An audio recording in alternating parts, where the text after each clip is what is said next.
Hi everyone, and welcome to the final episode of Southside Dodge Rebels this week for our inaugural season. We've got a recap of the final week's worth of games, the Red Deer Rebels Player Awards, and we also have some special sit-down interviews featuring Rebels GM and head coach Jesse Wallen and the voice of the Rebels, Cam Moon. Let's start off this week by going back to last Tuesday night. The Rebels playing their final away game of the season in Medicine Hat versus the Tigers. Rebels strike first in this one. Brooks Maxwell wins the face-off in Tigers territory. Alex Petrovic's point blast is tipped by Mark McCoy past Tyler Bunz. Tigers come close to evening the score. Chad LaBelle beats Devin Dubik high glove side, but the shot hits the crossbar. It stayed 1-0 till late in the second period. The final second, in fact, James Benauer fires a shot that eludes Devin Dubik and lights the lamp. 1-1 heading into the third period. Rebels regain their lead in the opening minute of the third period. Charles Inglis with a bullet pass over to Petrovic. He goes with a backhander past Bunz for his 11th. Matt Dumba also gets an assist on the power play goal, which gives Red Deer a 2-1 lead.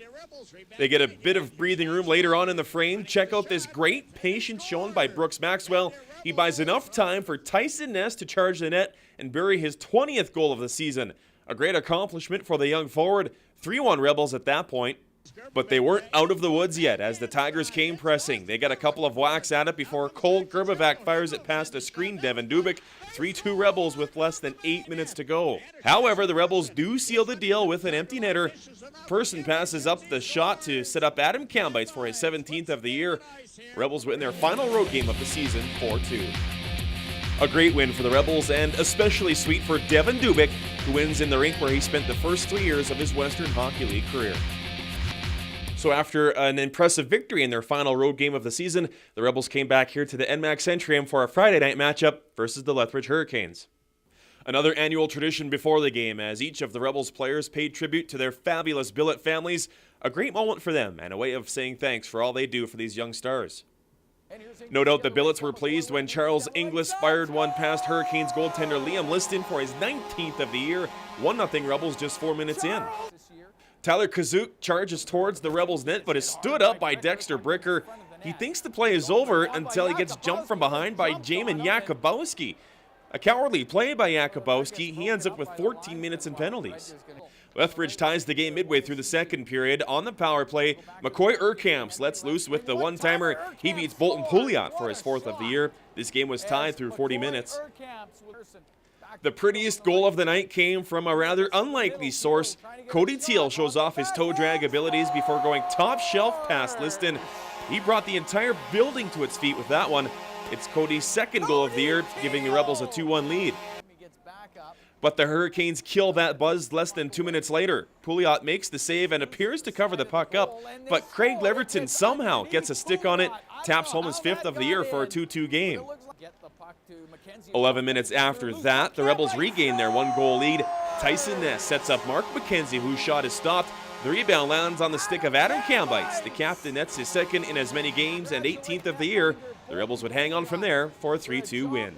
It wasn't exactly a Picasso tonight. We fought the puck at times, but at the end of the day, the guys battled hard and found a way to get her done. So, we wanted to go into this weekend and try and get 4 points out of it. So we took the first 2 tonight and set ourselves up for tomorrow to finish strong. Another nice effort between the pipes for Bolton Pouliot. He picks up the victory in his final appearance of the season. And the Rebels season finally came to an end this past Saturday night. The Rebels playing host to the league-leading Edmonton Oil Kings. The Oil Kings got off to a great start in this one. TJ Foster charges hard and corrals the pass from Henrik Samuelsson to score his 30th of the year. 1-0 Edmonton just over 5 minutes in. The Rebels got themselves into penalty trouble a few minutes later, giving Edmonton a 5-on-3 power play. Curtis Lazar would take advantage to score his 19th of the year from Tyler Maxwell and Michael St. Croix. 2-0 Oil Kings through 20 minutes. A dangerous play here as Henrik Samuelsson goes low bridge to hit Adam Kambites, sending the Rebels captain head over heels. Samuelsson ends up getting 5 in a game for clipping. He would later get a 2-game suspension. Adam Kambites got the Rebels on the board 9 seconds into the second period, but a mere 35 seconds after that, the Oil Kings regained their 2-goal lead thanks to Christian Pelsch. His shorthanded marker made it 3-1. A mere minute 50 after that goal, team MVP Alex Petrovic scored another power play marker for the Rebels, with Matthew Dumba getting the lone assist. 3-2 Oil Kings. And at the 5:10 mark of the period, Connor Bleakley would ignite the crowd with his second goal of the season, tying this game 3-3, the Rebels scoring 3 times in a 5:01 span. The Oil Kings would call timeout following the Bleakley goal, and it would pay off. A scramble in front of the Rebels' net. Dubik can't find it before Michael St. Croix does. He taps the puck into an open cage for his 45th of the year. Oil Kings retook the lead 4-3 at that point, and they would take that lead into the second intermission. Edmonton would come out blazing in the third period, scoring 3 more times. The Oil Kings clinch first place overall in the Western Hockey League with a 7-4 win. The way we battled to get ourselves back in, we had a great start to the second period there, scored the early goal, gave up a tough one to go down 3-1, but stuck with it and clawed our way back in. It was a 3-3 hockey game in the second period, and things were going our way, and then we took a bad penalty, and I didn't like the goal. I thought the 4-3 goal should have been whistled down, and but those things happen. But that was a tough goal to give up and go down into the third down like we were. A tough loss for the Rebels as they simply ran out of gas in the third period, narrowly missing out on a chance to finish 500 on the season. So the Rebels, as we just mentioned, coming up just short in their bid to finish 500 on the year, ending up 32, 34, 1-5, 9th place in the Eastern Conference. It was close, but in the end, John Person wins the team's scoring title, finishing just 1 point ahead of defenseman Matthew Dumba. We continue our chats with the Rebels' 20-year-old veterans by sitting down with the one and only Justin Weller. And Justin, obviously not the way you wanted your WHL career to come to an end here with the wrist injury, but maybe just talk a little bit about your WHL and your Rebels experience overall. It's I was lucky enough to stay here for 5 years, and I came in when I was 16, and it was a bit of a learning curve coming in as a 16-year-old, but my 5 years as a whole was a pretty good time. There was ups and downs for both as the team and me personally, but my 5 years spent here, where I couldn't have asked for a better place to play. Yeah, in that time you've become quite a valuable part, quite entrenched in this Red Deer community too.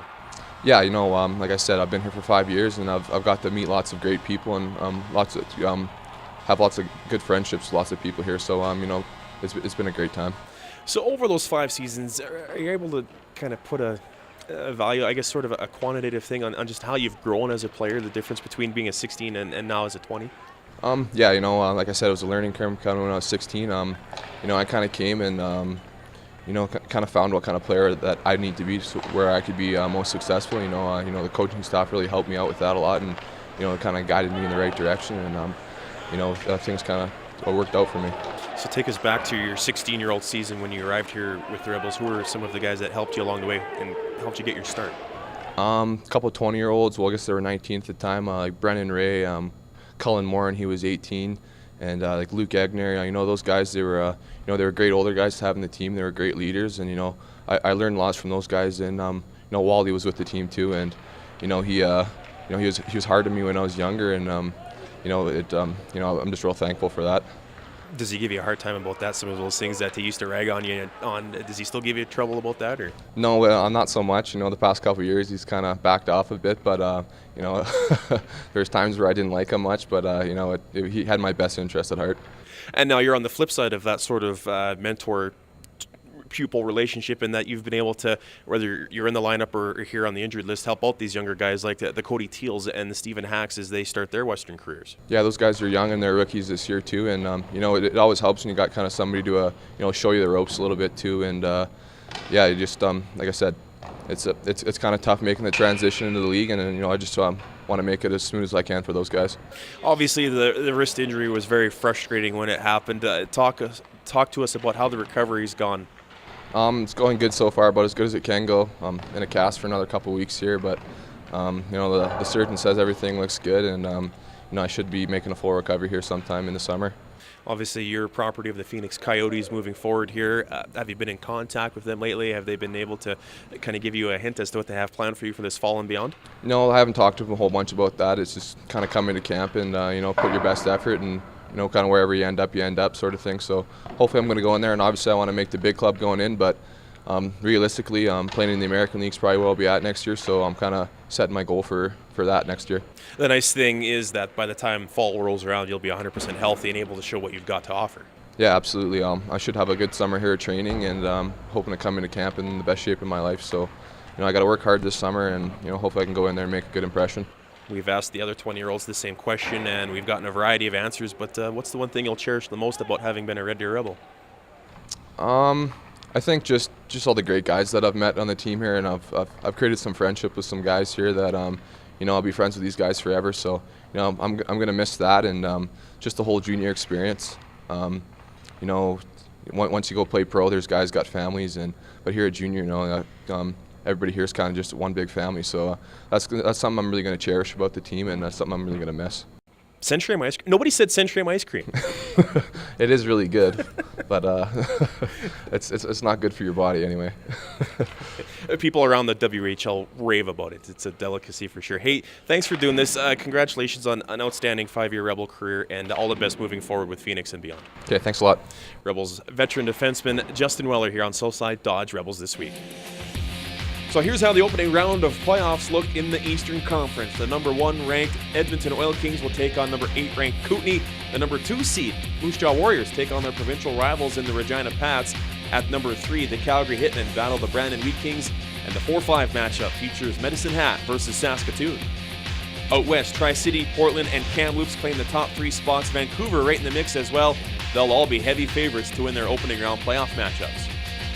Well, as we wind down the regular season here on Southside Dodge Rebels This Week, we continue chatting with the Rebels' 20-year-old veterans, now joined by Aaron Borrego. And Aaron, obviously not the way you wanted this season to go with an injury that took you out of the lineup for a long term, but maybe just your thoughts on your Rebels' career as a whole. You know what? Playing here it's an awesome place to play. I got traded here my second year in the league. I got a little experience, and then I came here, and I've had a blast the whole time. Obviously, I've had some injuries here and there, and this season it's been really tough with lots of injuries, so that really hurts. But overall, I've had a great time here playing in Red Deer. Talk about what it's like coming into the Rebels organization after having played elsewhere in the Western Hockey League. You know what? I was fortunate enough I got to play on 2 good organizations, but Red Deer, I honestly think, is one of the best places to play, and yeah, it's been great the whole time. And especially in these last couple of seasons, you've had a chance to mentor some of the other young defensemen. What's it like being a member of a defense corps that has like a Matthew Dumba, and then even younger guys like Cody Teal and Stephen Hack? You know what?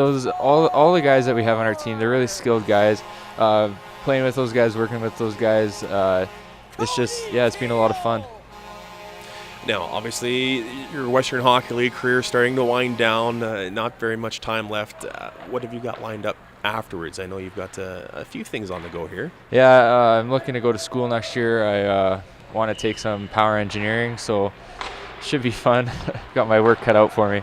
Is that haircut a prerequisite for power engineering? Or? I don't know. I think I need to cut my hair. It's pretty bad.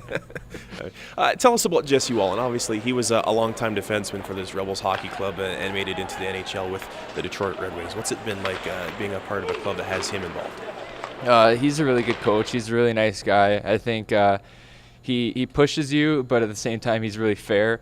And I think I don't know, he really works to get a lot out of his players, and I think it really pays off. How have you enjoyed the mentoring role? Obviously, you haven't been able to, like we say, contribute on the ice due to various injuries this year, but being able to tutor those guys like the Hacks and the Teals, what's that been like for you? It's kind of cool. I mean, trying to give share your experience with the younger guys. I mean, as a young guy in the league, I always looked up to the older guys, and now I get to do the same that they did for me. So I mean, it's really cool, and it kind of gets passed down the grapevine from year to year, veteran to veteran.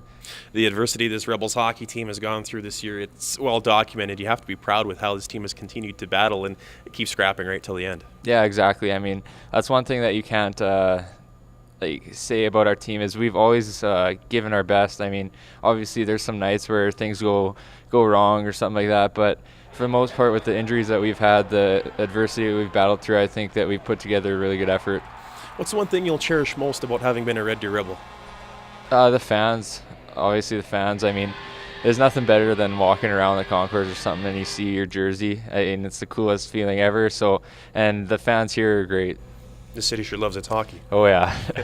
Aaron, thanks for this. Good luck and all the best for the future. Thank you very much. Rebels 20-year-old defenseman Aaron Borrego here on Southside Dodge Rebels This Week.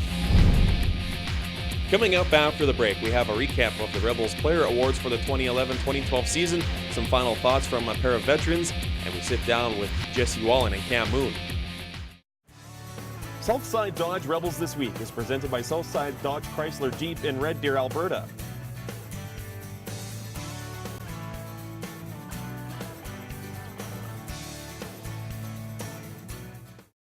Welcome back to the show. Prior to this past Saturday's game at home versus the Oil Kings, the Rebels handed out their year-end player awards. No surprise as to who the winner for the most valuable player award was. It was defenseman Alex Petrovic, who also won the top defenseman award. The top scoring Rebel this year was, as we mentioned, John Person.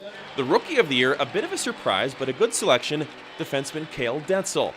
Captain Adam Kambites was a double winner this year. He won the Rebels Humanitarian Award. He was also the winner of the Players Award as selected by his teammates. Tyson Ness was recognized as the most underrated Rebel for his quiet 20-goal campaign. Well, one last time this season we were desperate for a guest, so we brought in the voice of the Rebels, Cam Moon. Well, clearly, you have come to the end of the line. Yes, and as we go to the end of the line here at the season, just how do you put this into words? Yeah, it's tough. A great effort, though. I mean, the team played so hard down the stretch, even though they were undermanned, and inspirational at times. How they were able to rack up the amount of wins that they did is absolutely amazing. So a good effort on them. It came up a bit short, but it wasn't from lack of effort. And that effort certainly reflects well, and it was noticed by Hockey Canada because they scooped up Jesse Wallen for their U18s. A well-deserved nod there. Yeah, that's outstanding, and I'm not even surprised by that. Jesse did an incredible job along with Chris Niesner, Bryce Toma, Josh Cowan with this group, and able to get a whole bunch out of it, and that's outstanding. To be recognized by Hockey Canada, for Jesse, that's great. I mean, he's been part of the under-18 program before when Pat Quinn was the head coach. About 4 years ago now, and of course as a player at the World Juniors for 2 years in a row, so that's outstanding. Rebels handed out their year-end player awards the other night. Any surprise at all to see Alex Petrovic named team MVP? Nope, none at all. I mean, he carried this team on his shoulders many evenings. I think Patrick Bartaszak would have had a great chance at that had he stayed healthy the entire season, but Alex, unreal. This guy is ready to play pro hockey. Of course, he's moving on to pro hockey already. His season hasn't ended. He's in the American Hockey League now in San Antonio, but I would expect that sooner than later we will see him in a Florida Panthers uniform. And Johnny Person going to the AHL too. He's headed off to Bridgeport. Yeah, so his season continues also. The Islanders, they haven't signed John yet, but they will get an extended look at him in the American Hockey League. And hopefully once some of these other guys get healthy, like a Justin Weller still in Phoenix's system, he may be able to sneak in some more hockey this year, and maybe even Turner Elson with the Flames system. Yeah, that's right. Those guys, they're both signed players, but unfortunately injured at the end of the season. If they can get healthy, I'm sure their NHL clubs would like to see them play at the next level. So if possible, I wouldn't be surprised if those guys have a little hockey left in them this year too. Should be an interesting offseason for this hockey club coming off this tough year. They do have a lot of returning pieces eligible to come back this fall. They really do. I mean, there's a lot of guys coming back. I mean, your 320s move on. Alex Petrovic moves on. Then there's some question marks. Turner Elson is possible, but he could land up in pro hockey. Same with John Person, which means looking at the CHL import draft, you probably have to take a guy, because you don't know if John will return or not. If he does, well, then you have to make a decision. But I would expect the Red Deer Rebels will take a player in the import draft. Patrick Bartaszak will be the other import player. Each team can have two. I would expect they'll take someone. Most of the team returns. We sure got a real good look at the whole list this year with all the affiliate players Over up. 60 games played by affiliates. Yeah, so got a real good look. There'll be players moving in, sure, some younger guys that we saw extended views, Connor Bleakley being one, Dexter Bricker, I would expect, Hayden Fleury on the back end. I mean, I would expect those guys all to be part of next year's team. Kevin Pochuk also part of that. But, everybody else is coming back. And I don't expect guys that scored 20 goals to all of a sudden score 60, but you do expect some improvement as a guy goes from 18 to 19 or 19 to 20. Usually the numbers go up a little bit, so the scoring should go up a little bit. I wouldn't expect it to be huge, but still it's going to be good. And the back end, even with Petrovic, Weller, and Barreto moving on, looks like it's going to be pretty deep. Yeah, because hopefully you get Matthew Dumba back for another season after he gets drafted this summer.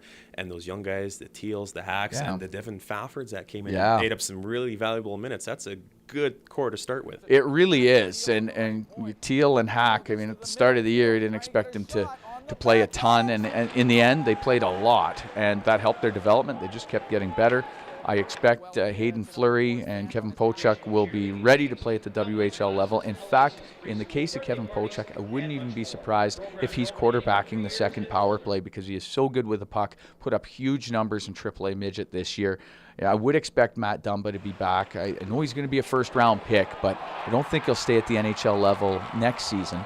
So there's your guy that's quarterbacking your number one power play unit. So there's some depth here, a lot of experience gained. I mean, Bolton Pouliot made a great step in his progress from the first half of the season, which was a little bit tough, to the second half of the season when every time he went in, played really strong. And we saw great improvement. That's huge. Patrick Bardazak's coming off the injury, so little ways to go for him because he has to get back into get playing shape and getting ready to play and all that sort of thing. But I'm sure he will because he was pretty fired up to be here. Didn't want to leave. Didn't want to go back. Barely wants to go home. Yeah, barely wants to go home. And he'll be one of those guys who's going to be back early, and I expect he'll have a real good year. So the goaltending should be in pretty good shape too. And we didn't even touch on a guy like Cale Detzel, who came out of nowhere into his first full-time season and won Rookie of the Year. So. Yeah, he had a really good year. I mean, Cale's going to be one of those shutdown defensemen that he got a ton of ice before he got injured and deserved that ice time.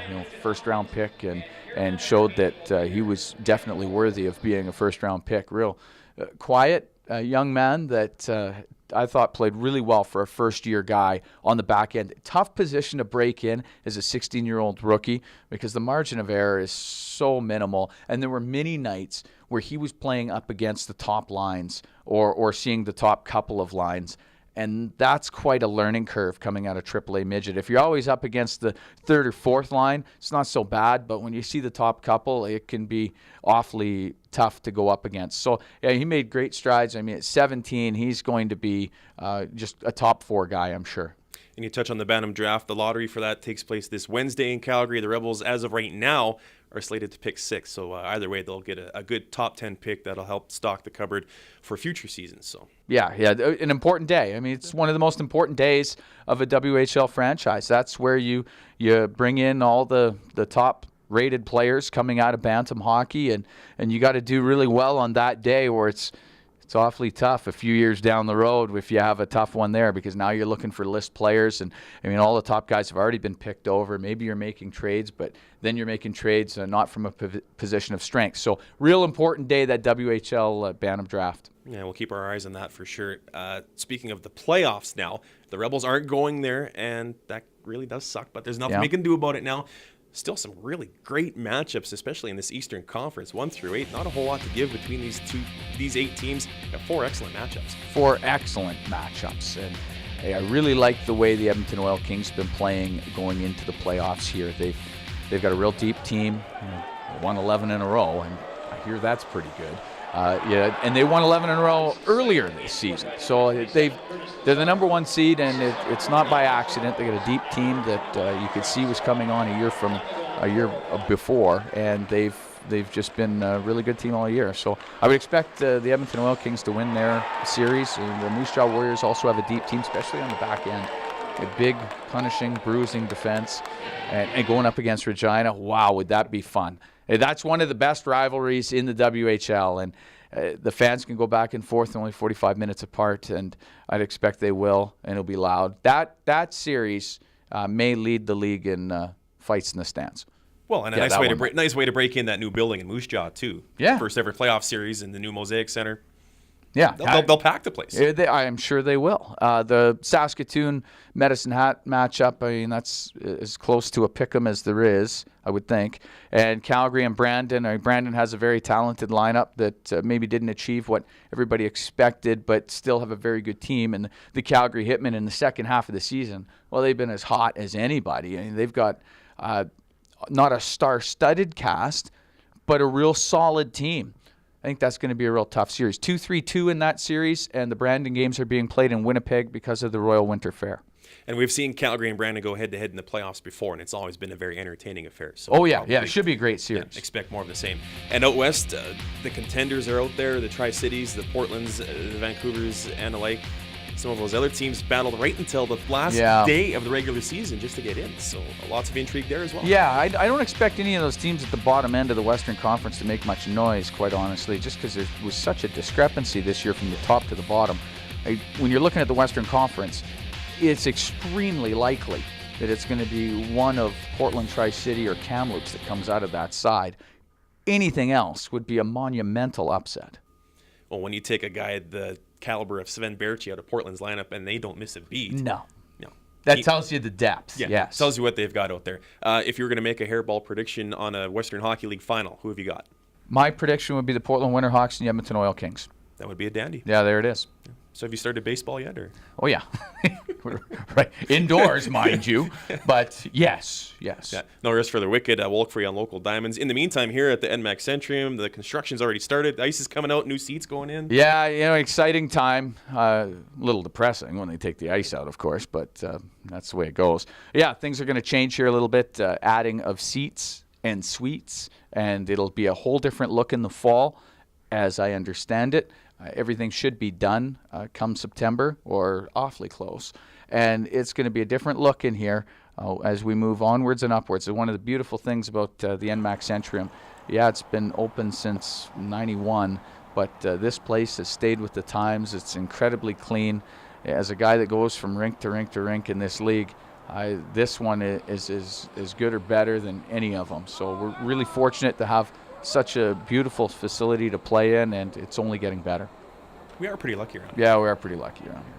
And we're pretty lucky to have you helping out with this show. Okay. I know. Here comes the syrupy part. There it is. Anyways, hey, thanks for helping us out. You did a lot of groundwork behind the scenes to get the guys to actually come on camera with us, give us some content to work with. And, Tireless. yes. It's unbelievable the amount of incredible work I put behind the scenes. Yes. And, hey, another fantastic job with Moles on the air this year. Never a dull He moment. carries me. Somebody has to. Well, You too. well, we did what we could. Yep. We did what we could. We kept it between the lines. We did keep it between the lines. All right. Hey, Cam, thanks for this. We'll see you in the fall. Thank you. Voice of the Rebels, Cam Moon. So after the end of the regular season on Saturday night, Sunday was the dreaded green garbage bag day here at the NMAX Centrium as the Rebels players packed up their belongings and headed off in their various directions for the offseason. Yeah, it was pretty emotional. I think I let my emotions get the best of me, especially start of the game, even national anthem. I think it bited my lip a little bit, and you know what? I don't regret anything. Leave Tuesday morning. They play Tuesday. I guess just gonna go watch for that night, and then they play Wednesday. So, just get right back at her and get some rest here. Maybe get in the gym a couple times and. Like you said, get right at her and start my pro career, I guess. It's sad because you're never going to be with the same group that we have in that room ever again. It's never going to be the same. So, Justin moving on and Alex moving on, it's emotional because I've been there since I was 16 with some of these guys that are leaving now. So, I think from the players, we just kind of said our goodbyes to each other and wish each other the best of luck. Very pleased to be joined now on our final episode by the general manager and head coach of your Red Deer Rebels Hockey Club, Jesse Wallen. And Jesse, before we talk about your season with the Rebels, let's talk about the news of the week. Some great news coming down on Sunday with the word that Hockey Canada selected you to be the head coach for the U18s. Obviously a tremendous honor. Yeah, no question. It was it came about pretty quickly, a little bit unexpectedly. I got the call early last week and had the position offered. So. I was certainly taken aback and flattered. It is a great honor, and had a quick discussion that day. Talked to my wife about it and to get her thoughts, and discussed with Brent as well, and had the full support of both of them. So went forward with it, accepted wholeheartedly, and I'm really excited about the opportunity. I was able to go as an assistant coach back in 2008. It was a tremendous experience. And a real growth experience as a coach, and got to build some relationships with some amazing players and got to work with a real special group. So looking to do more of the same here this time around. Yeah, no doubt your first preference would be to be coaching in the Western Hockey League playoffs, but this fills in rather nicely. Well, yeah, I mean, our first priority is of course to be with your own team, and our goal, as we all know, was to get into the playoffs, and it's been a tough season, and we were had high hopes coming into the year, and with the start we had and the team we felt we had and the team we feel we have, with a healthy lineup and with everybody intact. I felt we were going to be right in the mix, and could have been a real good team and had a chance to do some damage in the playoffs. So from that end of things, it's definitely disappointing, and it's hit hard, especially now with the reality of the season being completed. So, but yeah, this is certainly a nice way to kind of get back on the horse, so to speak, and a light at the end of the tunnel for what we've gone through this year, and to get an opportunity like this that comes out of a tough situation is certainly a nice way to finish things off. Yeah, at least you won't have to look far to fill out your first defense spot, because I have a good feeling that you'll be taking Matt Dumba over to the Czech Republic with you, so that'll be kind of nice. Yeah, they haven't made any official announcements yet, but I think it's safe to say he's with the tournament he had last summer in the Holinka tournament back in August, and the season he's had, I think he's going to have a spot on our team. So it'll be great to go over there with Matty, and when you have a guy that you're as familiar with as I am with him, it's nice to have that element on your team, and it'll be interesting to see how the playoffs shake out here. We have a limited crop to choose from. The players that are out of the playoffs are available, and then we'll get to the end of the first round, and the players that are knocked out in the first round will be available as well. So it's always a little bit interesting, and you're kind of sitting on the edge of your seat waiting to see who comes available. So we'll be anxiously awaiting and looking forward to putting together the best team we possibly can. And just now that the season's been over for a couple of days, you've hopefully had some time to kind of sit and unwind and reflect on how things have gone. What are some of the things that have been floating through your head since the end of Saturday night's game? Well, we haven't really had a whole lot of time to reflect. It's been a bit of a whirlwind. We completed the season there, played our last game Saturday night, had our year-end banquet after, so that was a bit of a late night, and turned around, got up early Sunday morning, and went through all our exit meetings all day yesterday. So it's been a bit of a flurry, and a lot of emotions. The guys were certainly crushed when it was all said and done, and reality hits you, and there were a lot of tears shed in the dressing room after the game. Some guys that have been here for a long time wrapped up their Rebels careers, and so it's still a little bit surreal, and you wake up today and with things kind of wrapped up and having a chance to reflect or start to reflect, it's really hit what we did go through this year. We faced challenges that I certainly couldn't have dreamed of with the amount of injuries and the players that we did lose that went down, and faced a lot of adversity. So we're still kind of coming to grips and coming to terms with everything that went on. Yeah, over 300 man games lost to injury this year. That made it a challenge on a nightly basis, not only to compete and win games, but really just to fill out the roster. You guys were picking from the prospects system almost on a nightly basis to get through this year. Yeah, I mean, there were nights where, especially late in the season, early on, everything started to hit in November, and guys started going down in such a hurry. I think we went from having a full lineup to coming back off that road trip. We lost Barreco on the road trip, and then over a span of our first 2 or 3 games back at home, we had about 6 guys go down. Elson went down to the suspension. Cam Bites got hurt, broke his thumb. Dumba was suspended for the game, and then Cowan and Seawack both got hurt, all in a span of I think 2 games, and then from there it just kind of continued to spiral, and it just seemed like one guy after the other, and a lot of them were key guys for us. They were veteran players, they were older guys, and guys that you really rely on, and we had a tough month through December trying to kind of overcome that. We had a lot of kids that were thrust into situations that they weren't ready for yet. Joel Hamilton and Brooks Maxwell kind of took turns being our number 1 centerman, and it wasn't that they played poorly. It was just that it's a lot for a 17-year-old kid that's 160 pounds and has 15 games under his belt to go up against the top guys in the league. The guys they were matched up against every night were 2-3 years older and just bigger, stronger, more experienced players. And I think as the season went on, we got to the end of the Christmas break, and played a couple games. Got Charles Inglis in here, who certainly helped, and had a week break after those 2 games to kind of get back healthy, and we're just about back to a full lineup when we came back off that break. And then Justin Weller went down on January 7th, and that was a huge blow, a huge loss, and then again it just seemed to kind of continue on from there and went the other way again. And over the second half, the last Bryce and I were looking after the game the other night. The last time we played with a full lineup with 18 skaters was January 17th, and that's a long time to play with a short lineup, and running with 10 forwards and 5 defensemen. We played with 4 defensemen for a 2-week stretch there, and managed to get a couple APs in for a game here and there. But it's a tough time of year to call guys up because the midget teams are in their playoffs, so they don't want to lose their players, and certainly they likely won't see it. But I want to thank the midget coaches that did allow us to bring guys in. I know the midget coach in Winnipeg, they had a real strong team, and they're making a run in the playoffs right now, still playing, but he was more than willing to allow Kevin Potchek to come out and join us for a BC road trip. And the coach in Swift Current as well was real cooperative with Dexter Bricker. So I thank those guys for allowing their players to come in, because we really, it wasn't a matter of just needing them. We absolutely needed them to ice a lineup to play games, and those kids came in and played well for us. You look at the amount of games they played. Dexter Bricker played 19 games with us. That's over a quarter of the season.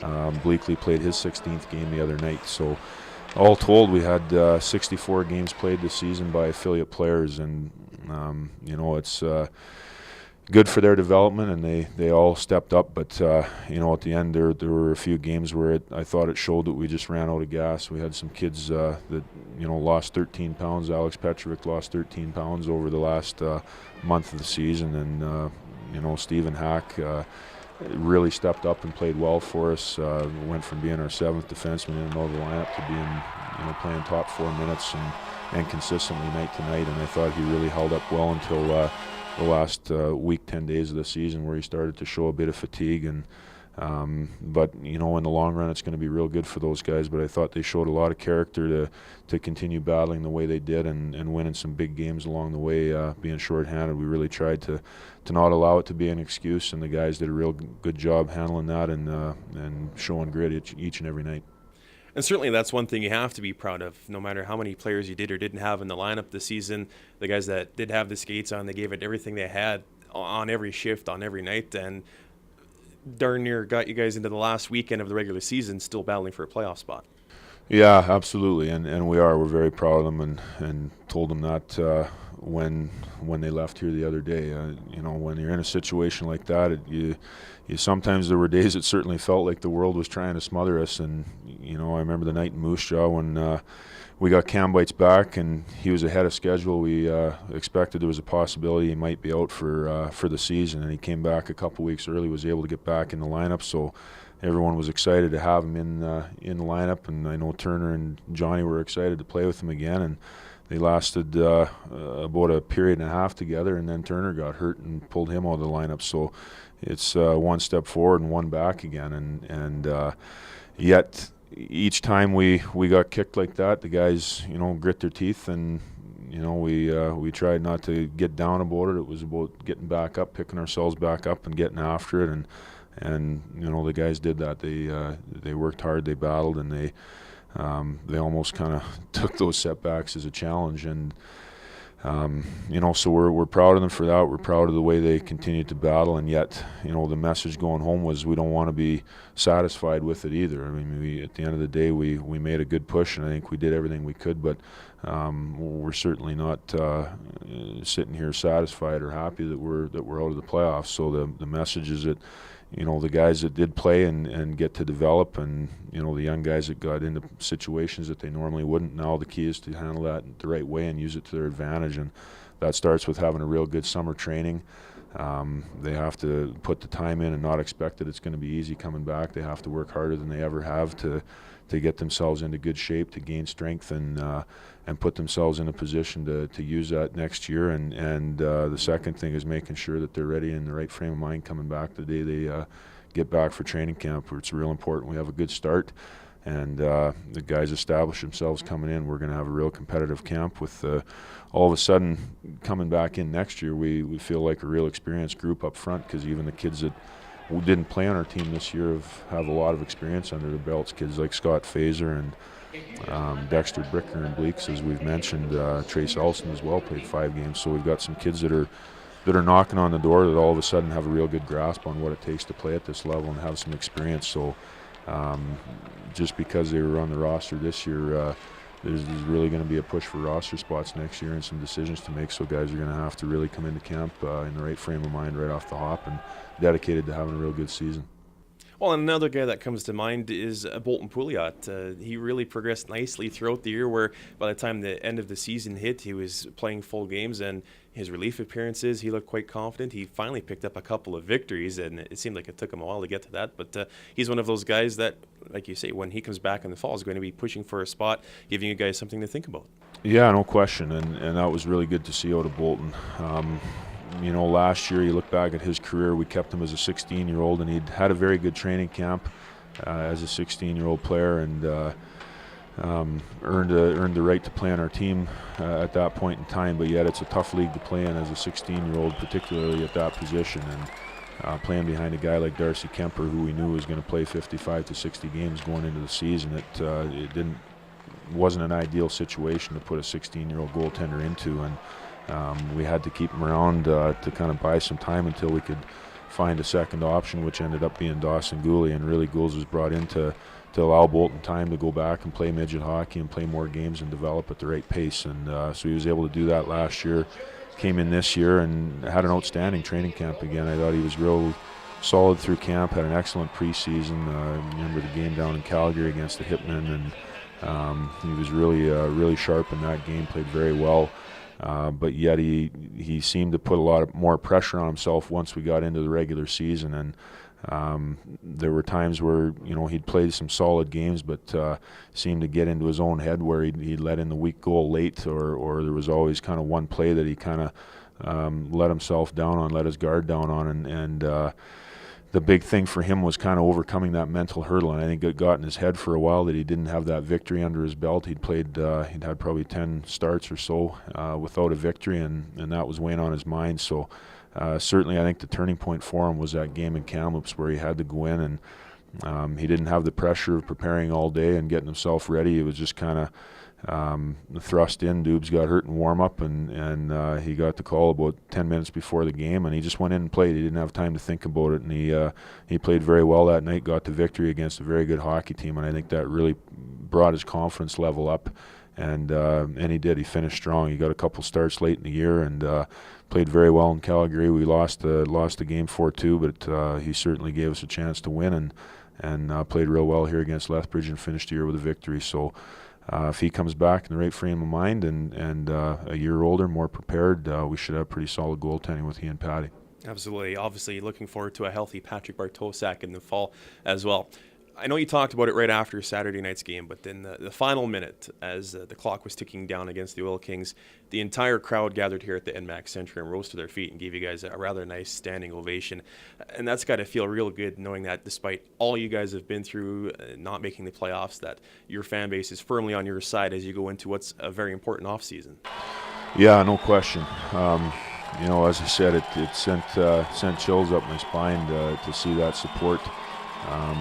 And I think it tells you that the passion that our fans have, and that they are educated fans, and that they appreciate what they've seen, and they understand what we've been through.